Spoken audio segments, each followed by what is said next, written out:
اعوذ باللہ من الشیطان الرجیم۔ بسم اللہ الرحمن الرحیم۔ السلام علیکم ورحمۃ اللہ وبرکاتہ۔ پیش خدمت ہے حضرت محمد صلی اللہ علیہ وآلہ وسلم کے بچپن کے معجزات اور حضور پاک صلی اللہ علیہ وآلہ وسلم کا بچپن کا واقعہ۔ تمام دوستوں سے گزارش ہے کہ ایک بار عقیدت و احترام سے درود شریف پڑھ لیجئے۔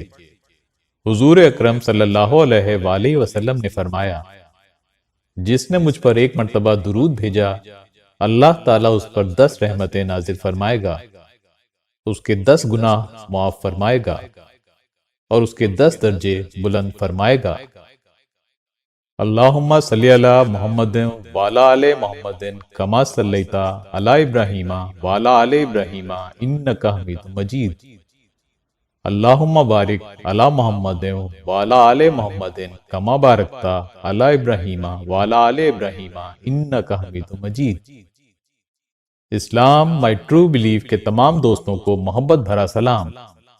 آپ دیکھ رہے ہیں اسلام مائی ٹرو بلیف چینل۔ ہم پیش کرتے ہیں آپ کے لیے بھرپور معلوماتی ویڈیوز۔ تمام احباب سے گزارش ہے کہ ہمارا چینل سبسکرائب کیجئے اور بیل آئیکن پر کلک کیجئے تاکہ ہماری نئی آنے والی تمام ویڈیوز سب سے پہلے آپ تک پہنچ سکیں، اور تمام دوستوں سے التماس ہے کہ ویڈیوز کو آخر تک دیکھیں تاکہ مکمل معلومات تک رسائی ممکن ہو سکے۔ اللہ تعالیٰ نے اپنے محبوب آخری نبی حضرت محمد مصطفیٰ صلی اللہ علیہ وآلہ وسلم کو ایسی صفات سے نوازا جس کی ازل سے لے کر ابد تک کوئی نظیر نہیں ملتی۔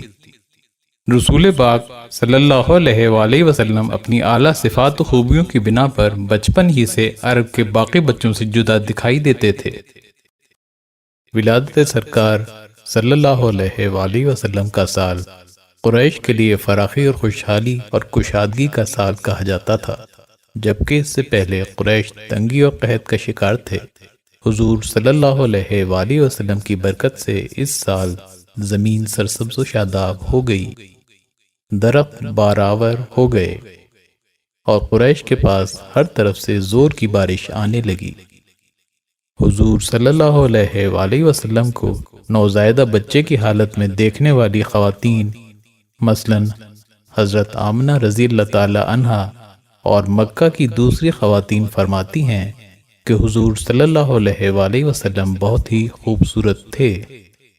حضور صلی اللہ علیہ وآلہ وسلم بہت تندرست تھے، اتنے تندرست کہ جو لوگ آپ کو دیکھنے آتے وہ سمجھتے کہ آپ کئی مہینوں کے ہیں۔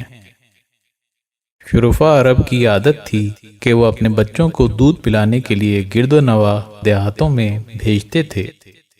دیہات کی صاف ستھری آب و ہوا میں بچوں کی تندرستی اور جسمانی صحت بھی اچھی ہو جاتی تھی، اور وہ خالص اور فصیح عربی زبان بھی سیکھ جاتے تھے، کیونکہ شہر کی زبان باہر کے آدمیوں کے میل جول سے خالص اور فصیح و بلیغ زبان نہیں رہا کرتی تھی۔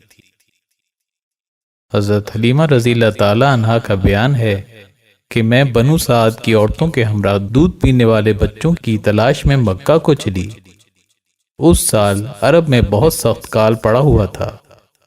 میری گود میں ایک بچہ تھا، رات بھر وہ بھوک سے تڑپتا اور روتا بلبلاتا رہتا تھا، اور ہم اس کو بہلانے کے لیے تمام رات بیٹھ کر گزارتے تھے۔ سواری بھی اس قدر لاغر تھی کہ قافلے والوں کے ساتھ نہ چل سکتی تھی۔ بڑی مشکلوں سے یہ سفر طے ہوا۔ میرے ہمراہی بھی اس سے تنگ آ چکے تھے۔ جب یہ قافلہ مکہ مکرمہ پہنچا تو جو بھی عورت رسول اللہ صلی اللہ علیہ وآلہ وسلم کو دیکھتی اور یہ سنتی کہ یہ یتیم ہیں تو کوئی عورت آپ کو لینے کے لیے تیار نہیں ہوتی تھی، کیونکہ بچے کے یتیم ہونے کے سبب سے زیادہ انعام و اکرام ملنے کی امید نہ تھی۔ ادھر حضرت حلیمہ سعدیہ رضی اللہ تعالی عنہا کی قسمت کا ستارہ سریہ سے زیادہ بلند اور چاند سے زیادہ روشن تھا۔ حضرت حلیمہ سعدیہ رضی اللہ تعالی عنہا نے اپنے شوہر حضرت حارث بن عبدالعزیز سے کہا کہ یہ تو اچھا معلوم نہیں ہوتا کہ میں خالی ہاتھ واپس جاؤں، اس سے تو بہتر یہی ہے کہ میں اس یتیم ہی کو لے چلوں۔ ان کے شوہر نے اس کو منظور کر لیا۔ حضرت حلیمہ رضی اللہ تعالیٰ عنہ فرماتی ہیں کہ میں نے جب حضور صلی اللہ علیہ وآلہ وسلم کو پہلی مرتبہ دیکھا کہ حضور علیہ الصلوۃ والسلام دودھ سے زیادہ سفید اونی کپڑے میں لپٹے ہوئے ہیں اور آپ سے مشک و عنبر کی خوشبوئیں لپٹیں مار رہی ہیں، آپ کے نیچے سبز حریر بچھا ہوا ہے۔ حلیمہ سعدیہ فرماتی ہیں کہ میں نے سوچا کہ آپ کو نیند سے بیدار کر دوں، مگر میں آپ کے حسن و جمال پر فریفتہ ہو گئی۔ پھر میں نے آہستہ سے قریب ہو کر اپنا ہاتھ آپ کے سینہ مبارک پر رکھا تو آپ نے تبسم فرما کر اپنی چشمہ مبارک کھول دی اور میری طرف نظر کرم اٹھائی تو آپ کی چشمان مبارک سے ایک نور نکلا جو آسمان تک پرواز کر گیا۔ میں نے آپ کی پیشانی پر بوسہ دیا اور اپنی گود میں اٹھا لیا۔ حضرت حلیمہ رضی اللہ تعالی عنہا اس در یتیم کو لے کر آئیں جس سے صرف حضرت حلیمہ رضی اللہ تعالی عنہا اور حضرت آمنہ رضی اللہ تعالی عنہا ہی کے گھر میں نہیں بلکہ کائنات عالم کے مشرق و مغرب میں اجالا ہونے والا تھا۔ یہ اللہ تبارک و تعالی کا فضل عظیم ہی تھا کہ حضرت حلیمہ رضی اللہ تعالی عنہا کی سوئی ہوئی قسمت بیدار ہو گئی اور سرور کائنات صلی اللہ علیہ وآلہ وسلم ان کی آغوش میں آ گئے۔ آپ صلی اللہ علیہ وآلہ وسلم کے ان کے گود میں آتے ہی باران رحمت کی طرح برکات نبوت کا ظہور شروع ہو گیا۔ اللہ کی رحمت سے حضرت حلیمہ سعدیہ رضی اللہ تعالی عنہا نے رحمت عالم صلی اللہ علیہ وآلہ وسلم اور ان کے رضائی بھائی کو خوب شکم سیر ہو کر دودھ پلایا اور دونوں آرام سے سو گئے۔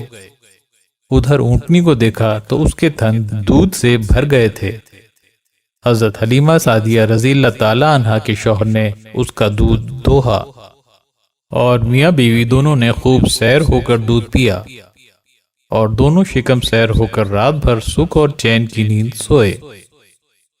حضرت حلیمہ سعدیہ رضی اللہ تعالی عنہا کا شوہر حضور رحمت عالم صلی اللہ علیہ وآلہ وسلم کی یہ برکتیں دیکھ کر حیران رہ گیا اور کہنے لگا، حلیمہ تم بڑا ہی مبارک بچہ لائی ہو۔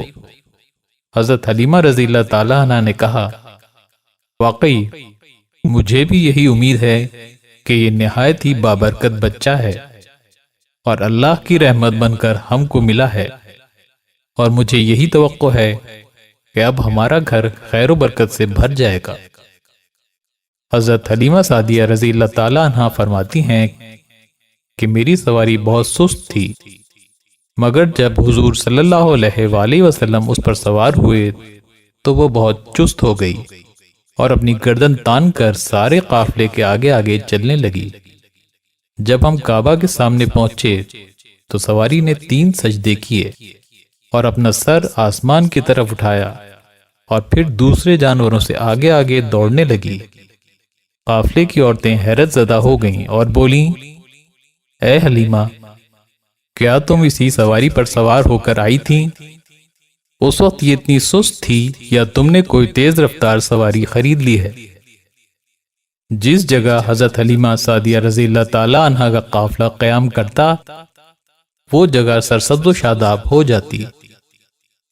حضرت حلیمہ سعدیہ فرماتی ہیں، جب میں حضور صلی اللہ علیہ وآلہ وسلم کو لے کر اپنے علاقے کی طرف چلی تو جہاں سے گزرتی تھی وہ سرسبز و شاداب ہو جاتا تھا اور ہر درخت حضور صلی اللہ علیہ وآلہ وسلم کو سلام کرتا تھا اور اس کا سایہ آپ کی طرف جھک جاتا تھا۔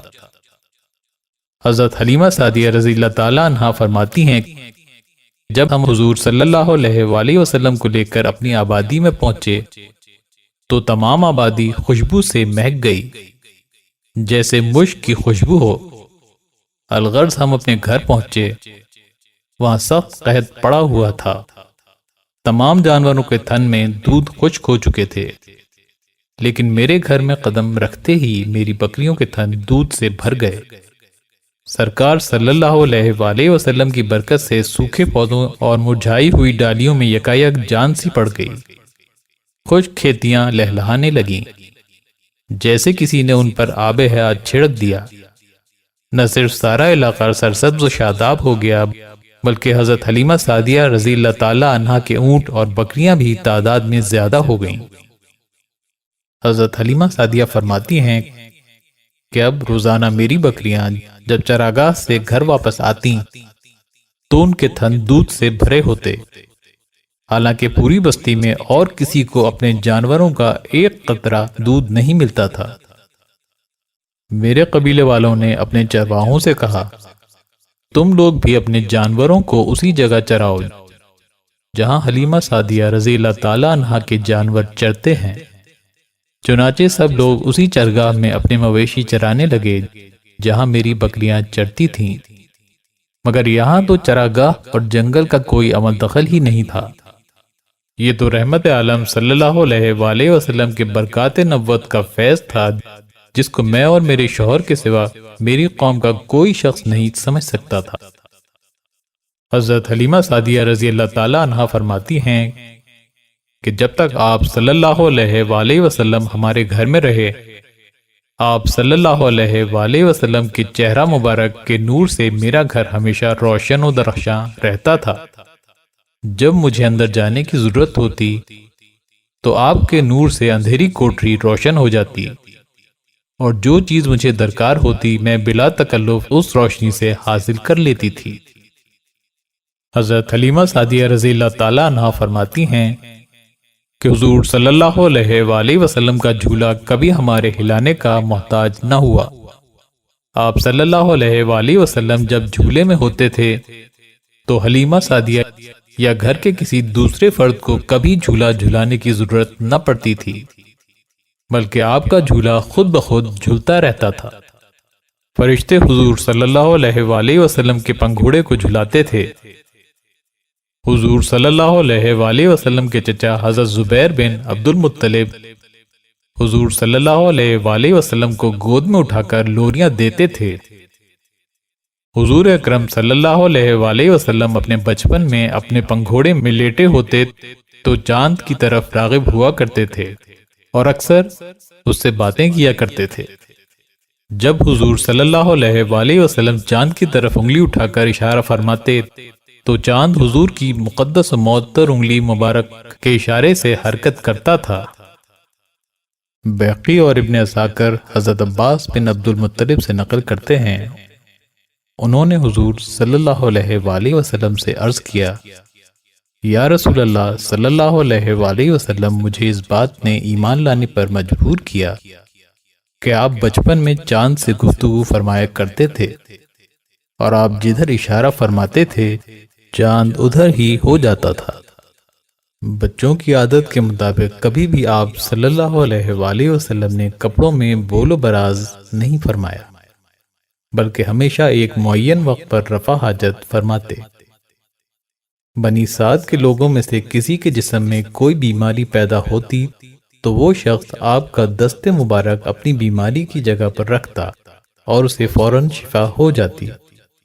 صرف انسان ہی نہیں بلکہ کوئی اونٹ یا بکری بیمار ہو جاتی تو آپ کے دست مبارک سے اسے بھی شفا ہو جاتی۔ حضرت حلیمہ سعدیہ رضی اللہ تعالیٰ عنہا آپ کا بہت خیال رکھتی تھیں۔ ایک روز قدرے غافل ہو گئیں تو آپ اپنی رضائی بہن شیمہ کے ساتھ دوپہر کے وقت ریوڑ کی طرف نکل گئے۔ حضرت حلیمہ بے قرار ہو گئیں اور فوراً تلاش میں نکلیں۔ جب بہن کے ساتھ دیکھا تو ان کی جان میں جان آئی۔ بیٹی پر ناراض ہوئیں کہ اتنی سخت دھوپ میں انہیں لے کر کیوں آئی ہو؟ شیمہ نے جواب دیا، امی جان، میرے بھائی کو دھوپ نے کچھ نہیں کہا۔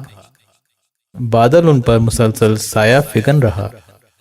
جب یہ ٹھہرتے تو وہ بھی ٹھہر جاتا، اور جب یہ چلتے تو وہ بھی چل پڑتا تھا، یہاں تک کہ ہم یہاں پہنچ گئے۔ حضرت حلیمہ سعدیہ رضی اللہ تعالیٰ عنہا فرماتی ہیں کہ اللہ تعالیٰ حضور اکرم صلی اللہ علیہ وآلہ وسلم کی برکات سے ہمیں مستفید کرتا رہا، یہاں تک کہ حضور صلی اللہ علیہ وآلہ وسلم 2 برس کے ہو گئے اور میں نے آپ کا دودھ چھڑا دیا۔ آپ اس تیزی سے بڑھ رہے تھے کہ اس تیزی سے عام طور پر بچے نہیں بڑھا کرتے۔ اس طرح آپ 2 سال میں ہی خوب بڑے ہو گئے اور کھانے پینے لگے۔ ہم حضور صلی اللہ علیہ وآلہ وسلم کو لے کر حضرت آمنہ رضی اللہ تعالی عنہا کے پاس آئے اور انہوں نے حسب توفیق ہمیں انعام و اکرام سے نوازا۔ ہم آپ صلی اللہ علیہ وآلہ وسلم کو حضرت آمنہ کے پاس لے تو آئے، مگر دل سے ہم انہیں اپنے پاس رکھنے کے خواہش مند تھے، کیونکہ ہم نے حضور صلی اللہ علیہ وآلہ وسلم کی بہت سی برکات کا مشاہدہ کیا تھا۔ گو قاعدے کے مطابق اب ہمیں رحمت عالم صلی اللہ علیہ وآلہ وسلم کو اپنے پاس رکھنے کا کوئی حق نہیں تھا، مگر آپ صلی اللہ علیہ وآلہ وسلم کی برکات نبوت کی وجہ سے ایک لمحے کے لیے بھی ہمیں آپ صلی اللہ علیہ وآلہ وسلم کی جدائی گوارا نہیں تھی۔ عجیب اتفاق کی بات ہے کہ اس سال مکہ معظمہ میں وبائی بیماری پھیلی ہوئی تھی، چنانچہ ہم اس وبائی بیماری کا بہانہ کر کے رحمت عالم صلی اللہ علیہ وآلہ وسلم کو حضرت بی بی آمنہ رضی اللہ تعالی عنہا کی رضامندی سے واپس اپنے گھر لے آئے، اور ہمارا گھر پھر سے رحمتوں اور برکتوں کی جنت بن گیا، اور آپ صلی اللہ علیہ وآلہ وسلم ہمارے پاس نہایت خوش و خرم ہو کر رہنے لگے۔ حضرت حلیمہ سعدیہ کے گھر میں رہنے کے دوران جب حضور صلی اللہ علیہ وآلہ وسلم بڑے ہوئے اور بچوں کو کھیلتے ہوئے دیکھتے، مگر خود ہمیشہ ہر قسم کے کھیل کود سے علیحدہ رہتے، جب لڑکے آپ کو کھیلنے کے لیے بلاتے تو حضور صلی اللہ علیہ وآلہ وسلم فرماتے کہ میں کھیلنے کے لیے پیدا نہیں کیا گیا۔ جن لوگوں نے حضور نبی کریم صلی اللہ علیہ وآلہ وسلم کا بچپن دیکھا، انہوں نے شہادت دی ہے کہ آپ نے کبھی جھوٹ نہیں بولا، مذاق نہیں کیا، گھر میں کبھی مانگ کر کھانا نہیں کھایا، جو کچھ کھانے کو دیا جاتا کھا لیتے، کبھی کسی کھانے والی چیز میں کوئی نقص یا عیب نہیں نکالا۔ حضرت حلیمہ سعدیہ رضی اللہ تعالیٰ عنہا فرماتی ہیں، ایک روز حضور صلی اللہ علیہ وآلہ وسلم مجھ سے کہنے لگے، اماں جان، میرے دوسرے بھائی بہن نظر نہیں آتے، یہ لوگ ہمیشہ صبح کو اٹھ کر روزانہ کہاں چلے جاتے ہیں؟ میں نے کہا کہ یہ لوگ بکریاں چرانے جاتے ہیں۔ یہ سن کر آپ نے فرمایا، اماں جان، آپ مجھے بھی میرے بھائی بہنوں کے ساتھ بھیجا کیجیے۔ حضرت حلیمہ سعدیہ رضی اللہ تعالیٰ عنہا نے آپ صلی اللہ علیہ وآلہ وسلم کو روکا، لیکن آپ نے اصرار کیا۔ آخر حلیمہ سعدیہ رضی اللہ تعالیٰ عنہا نے آپ صلی اللہ علیہ وآلہ وسلم کے اصرار پر مجبور ہو کر آپ کو اپنے بچوں کے ساتھ چراگاہ جانے کی اجازت دے دی۔ آپ روزانہ اس چراگاہ میں تشریف لے جاتے جہاں حضرت حلیمہ سعدیہ رضی اللہ تعالیٰ عنہا کی بکریاں چرتی تھیں۔ آپ صلی اللہ علیہ وآلہ وسلم کی برکت سے حضرت حلیمہ سعدیہ کی بکریوں کی تعداد روز افزوں زیادہ ہوتی گئی۔ دودھ دینے والی بکریاں پہلے سے زیادہ دودھ دینے لگیں، بکرے تر و تازہ ہونے لگے، اور چراگاہ میں ہریالی بھی بڑھنے لگی۔ یہ سب دیکھ کر بنو سعد خوش ہو گئے۔ بکریاں چراگاہوں میں لے جا کر ان کی دیکھ بھال کرنا، جو تمام انبیاء اور رسولوں علیہ السلام کی سنت ہے، آپ نے اپنے اس عمل سے بچپن ہی میں اپنی اس خصلت نبوت کا اظہار فرما دیا۔ حضرت حلیمہ سعدیہ رضی اللہ تعالیٰ عنہ فرماتی ہیں کہ جب پہلے دن حضور صلی اللہ علیہ وآلہ وسلم اپنے رضائی بہن بھائیوں کے ہمراہ جنگل میں بکریاں چرانے کے لیے گئے تو اس دن شام کو ہم لوگ ان کے انتظار میں کھڑے ہو گئے۔ ہم نے دیکھا کہ حضور صلی اللہ علیہ وآلہ وسلم کی روشنی چاروں طرف پھیلی ہوئی ہے اور بکریاں مبارک قدموں سے لپٹی چلی جاتی ہیں۔ ایک بکری کا پاؤں میرے لڑکے نے توڑ دیا تھا، وہ جب آپ کے قدموں سے لپٹی تو حضور صلی اللہ علیہ وآلہ وسلم نے اس کے پاؤں پر ہاتھ پھیرا تو وہ فوراً اچھا ہو گیا۔ پھر میں نے اپنے بیٹے سے دریافت کیا کہ آج تم نے اپنے بھائی محمد صلی اللہ علیہ وآلہ وسلم کا کیا حال دیکھا؟ میرے بیٹے نے کہا کہ آج ہم نے دیکھا کہ ہمارے اس بھائی کے سامنے جو بھی درخت اور پتھر اور پہاڑ آیا یا جنگل کے جانور سب بلند آواز سے کہنے لگے، السلام علیکہ یا رسول اللہ، اور جس مقام پر یہ قدم مبارک رکھتے